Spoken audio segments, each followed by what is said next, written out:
कहानी है रामपुर गांव की, जहां के मर्द महिलाओं को हमेशा नीचा दिखाने की कोशिश में रहते। अरे अभी तक खाना नहीं आया। क्या मुझे एक और शादी करने की जरूरत है? नहीं जी नहीं, ऐसा मत करना, वरना मैं कहाँ जाऊंगी। खाना लेकर मैं अभी आई जी।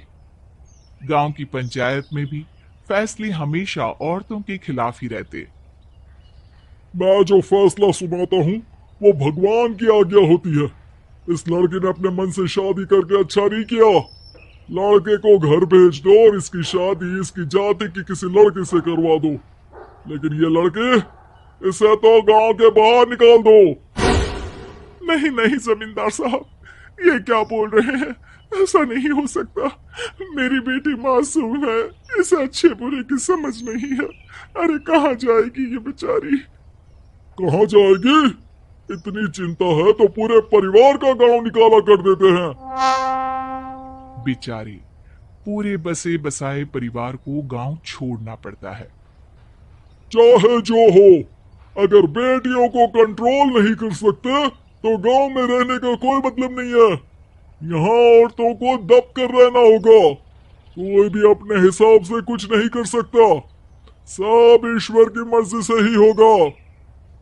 तभी गांव का एक आदमी दौड़ा दौड़ा आता है। सरपंच साहब, जमींदार साहब, वो कालिया है ना, उसकी बेटी पढ़ने के लिए शहर जा रही है। अच्छा, ये कब हो गया? और कालिया की हिम्मत कैसे हो गई ऐसा करने की? लेकर आओ उसे और उसकी बेटी को। बस फिर क्या था, हाजिर हो जाते हैं कालिया और उसकी बेटी सरपंच के सामने। और कालिया, ये क्या सुनने में आ रहा है? बेटी को इंजीनियर बना रहा है तू? और ये बता, गांव में तो स्कूल नहीं है, फिर कहां से इतनी क्लास पास कर गई तेरी बेटी? राधा, जो कि कालिया की बेटी है, उसे लगता है कि सरपंच उसकी तारीफ कर रहे हैं। सरपंच जी, मैंने ऑनलाइन पढ़ाई की है, डिस्टेंस लर्निंग से। सभी में मैंने अच्छे नंबर पाए हैं, जिसे देखते हुए शहर की इंजीनियरिंग कॉलेज में मुझे स्कॉलरशिप मिली है। वाह जी वाह, क्या होती है ये? पहले तो ये बताओ, फिर आगे की बात करते हैं। पूरा गांव राधा की बात सुन रहा था और राधा बोलती जा रही थी। तो ऐसे मैं फ्री में एक अच्छी शिक्षा लेकर गांव में जो कुछ परेशानियां हैं, जैसे बिजली, पानी और इंटरनेट जैसी समस्याओं के लिए काम करूंगी। मैं गांव को शहर से जोड़ने के लिए पुल का निर्माण करवाने का प्रस्ताव रखूंगी। मुझे पूरी उम्मीद है कि जल्द ही हमारा गांव भी तरक्की की राह पर चल पड़ेगा। राधा की बात सुनकर सारे गांव वाले ताली बजाने लगते हैं। सरपंच को समझ नहीं आता कि वो क्या करे। चुप रह नादान लड़की। गांव के खिलाफ जाने के लिए तुझे गांव से बेदखल कर दिया जाएगा, वो भी पूरे परिवार के साथ। और हाँ, अगर ठीक से गांव में रहना चाहती है तो ये पढ़ाई लिखाई छोड़ दे। हम तेरे लिए गांव का कोई होनहार लड़का देखेंगे। तभी गांव का एक आदमी बोल पड़ता है। अरे नहीं नहीं सरपंच जी, राधा बिटिया जो बता रही है अगर वैसा हो जाए तो हम लोगों को पैसा कमाने के लिए बाहर नहीं जाना पड़ेगा। हाँ जी, और ना ही कोसों दूर पाने के लिए भटकना पड़ेगा। हमारे बच्चे भी अच्छी पढ़ाई कर सकेंगे और आगे बढ़ेंगे, ना कि हमारी तरह खेती करते बैठेंगे। क्यों गांव वालों, राधा बिटिया का साथ देना चाहिए ना। सरपंच देखता है कि गांव राधा के साथ है, तो वो चुप हो जाता है।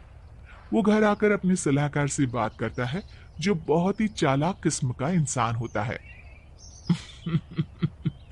अरे सरपंच साहब, आपको बहुत ही होशियारी से काम लेना पड़ेगा। एक बार गांव तरक्की कर गया, यहाँ के बालक पढ़ लिए तो कोई ना पूछेगा आपको। और फिर ये जो बेटा और बेटी है ना आपके, इनको भी आम लोगों की तरह ही जीवन जीना होगा। हाँ, लेकिन करे तो क्या करे? वो ना आप मुझ पर छोड़ दीजिए, बस मैं जैसा बोलूं करते जाइए।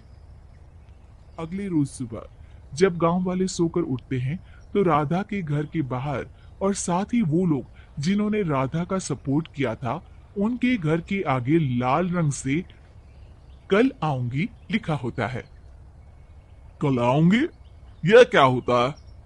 अरे यह तो खून से लिखा है, लगता है कोई भूत प्रेत या चुड़ैल का साया है।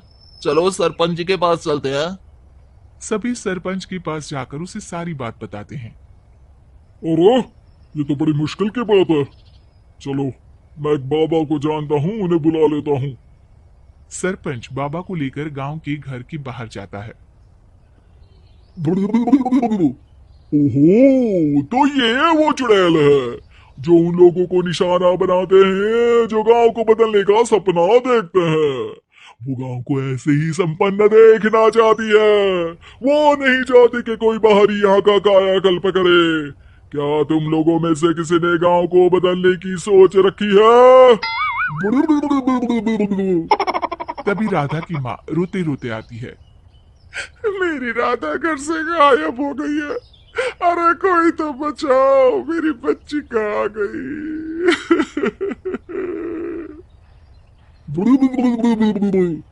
ले गई वो चुड़ैल, तेरी बच्ची को ले गई। अब वो उसे श्रापित करके छोड़ेगी, उस पर चुड़ैल का साया हो जाएगा।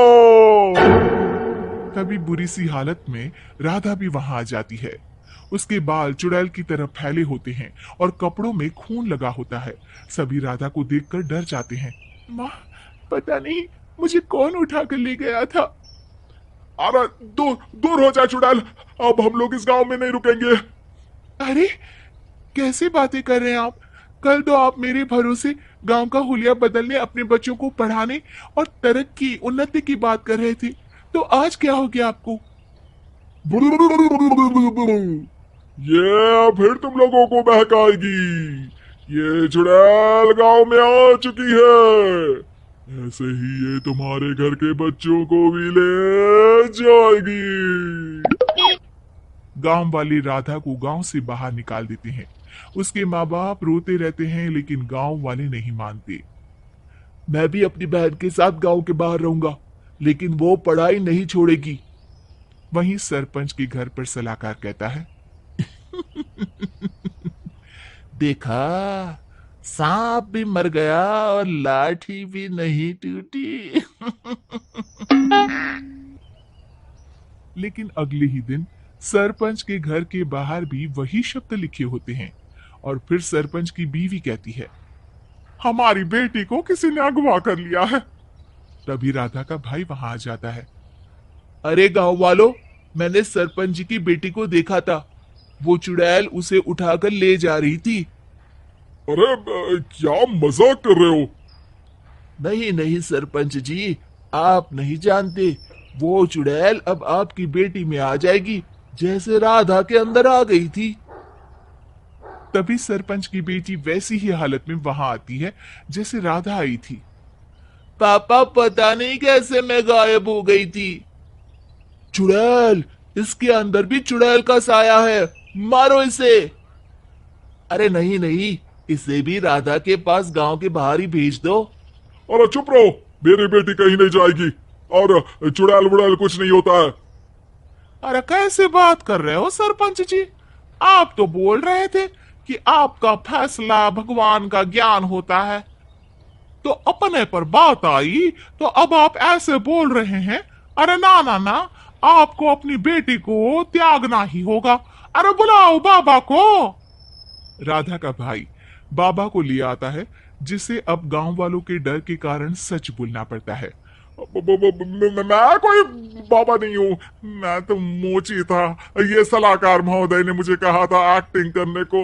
वो मुझे पैसे देने वाले हैं। अब मुझे माफ कर दो।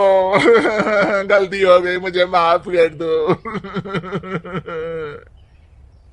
तभी वहां राधा आ जाती है।